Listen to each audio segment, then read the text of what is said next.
All right, Bull fam. After about a week of mourning of Rashawn Slater's injury, it's time to discuss what we're going to do going forward, what's the contingency plan, and how the O-line is going to fare in 2025. Let's get into it.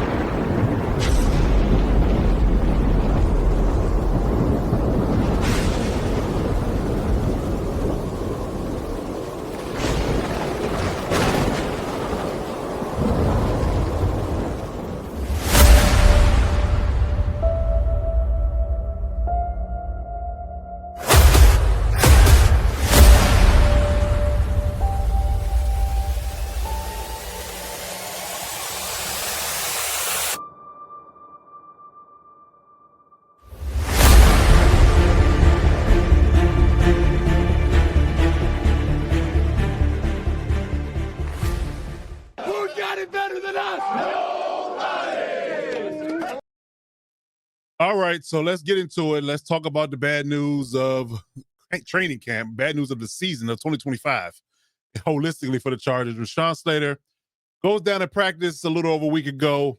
Patella tendon injury, completely ruptured it, and he's going to be out for the season.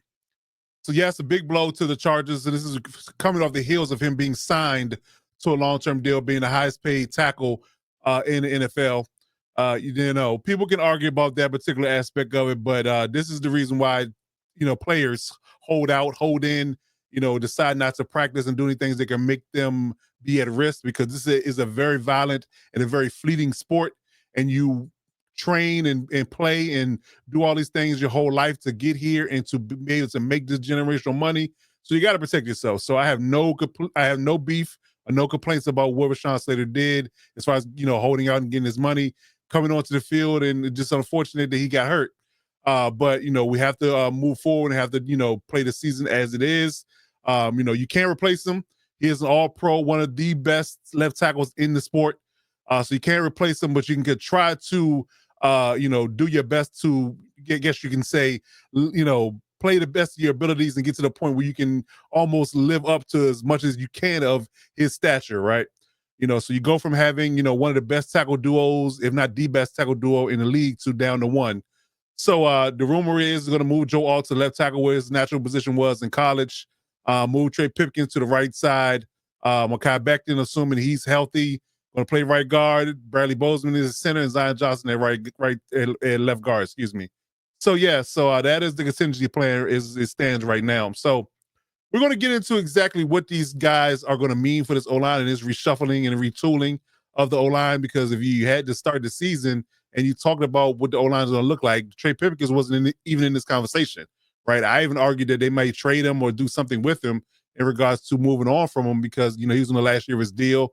Very little guarantee money left with his deal, very easily to move him in regards to what his contract meant to the team. So, with that being said, he is thankfully and healthy and is still in the building, so we can utilize his abilities at right tackle and not have to completely reshuffle things. I'm not all the way convinced that Jamari Salyer could do the job if thrust into it, but Trey Pipkins was the right tackle 2 years ago, so before we got Joe Alt, so he's back at that particular position. So we'll see how things roll. So when we talk about the O-line in its entirety, man, this is how it's going to shake out, as you can see on the screen here. It's definitely going to be a trend or a change, I guess you can say, from what we thought we were going to have. Only questions on this particular outfit or particular O-line before the injury was what Zion Johnson and Bradley Bozeman were going to be like, because we're running that back. And they were, very lackluster, for lack of a better term, in regards to their pass protection abilities. So, we were kind of concerned about that and thinking that, we had 3 solid ones and 2 possibles, like a bad space hand. But hey, man, it's going to be interesting to see how this O-line shakes out. Now, again, it's not, for them to have such much depth and so much talent in the house, it's not the end of the world. I will say that. Look at it from a glass half full perspective. Like I said, Joe Alt, he took some reps at left tackle. He played a lot of left tackle when Sean was out with his blister, holding out for his contract. So I would argue that, that's a seamless transition. Trey Pipkins has played right tackle before. He wasn't stellar, but he wasn't trash. I mean, we're not talking Storm Norton trash from the right tackle spot, so he's serviceable. Like I said, Mekhi Becton coming in. Hopefully he's healthy. He hasn't practiced in over 2 weeks or more, I feel like. So we're kind of wondering how severe that is.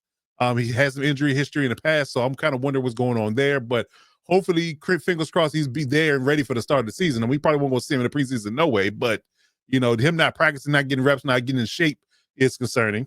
And then we talk about Bradley Bozeman and Zion Johnson, who I've talked about a lot on this channel. So what they're going to mean and what they're going to be in 2025 is going to be a question, right? But they're going to have to step up just like everybody else. So again, not the end of the world. I mean, like I said, Zion Johnson's a former first-round pick. So is Mekhi Becton. Trey Pipkins has been, serviceable. Joe Alt is a first-round pick. Bradley Bozeman has, been a journeyman center, still playing in the league, obviously. So, we have to have somewhat of a semblance of faith. Now, I will say this, though. What kind of sticks out in my mind about this particular outfit and this particular O-line, right? And I'll get into who they're going to be facing in a little bit as far as edge rushers and pass rushers in general, right? But what I do feel like they're going to try to do more so with this O-line than they would have done with Rashawn Slater is run the ball more.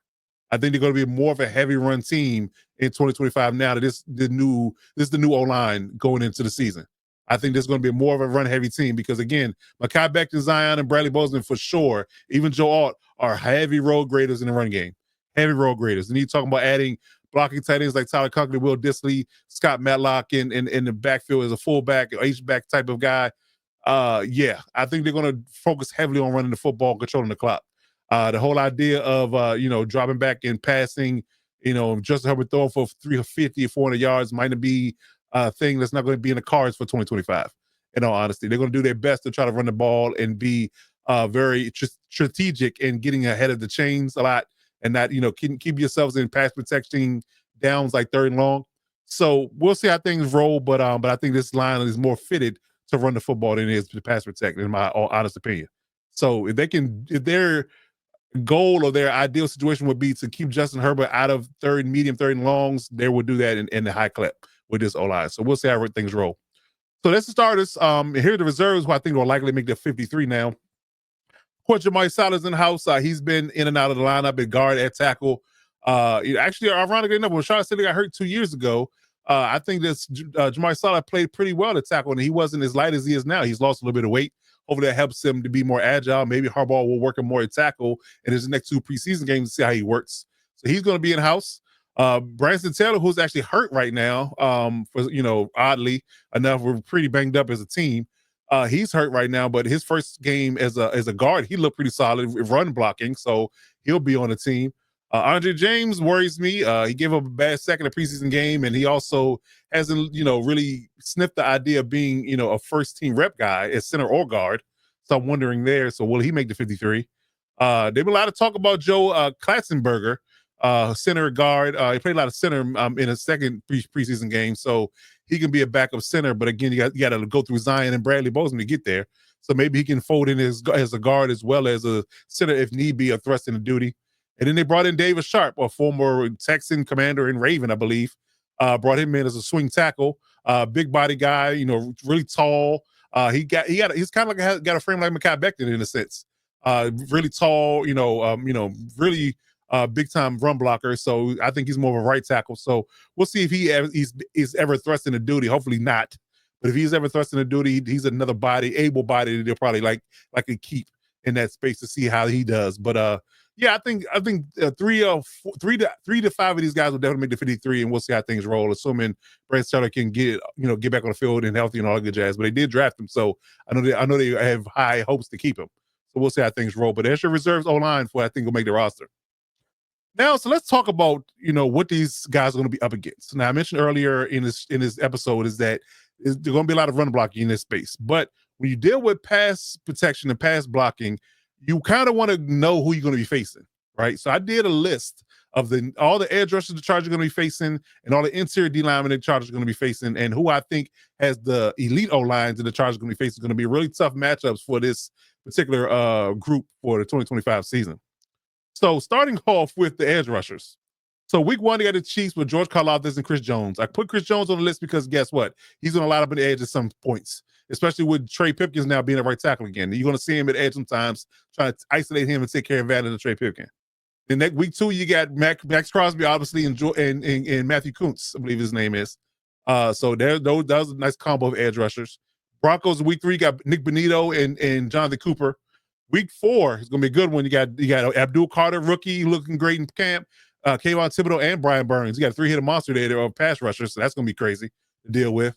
The Commanders, week 5, you got Von Miller and Dietrich Wise.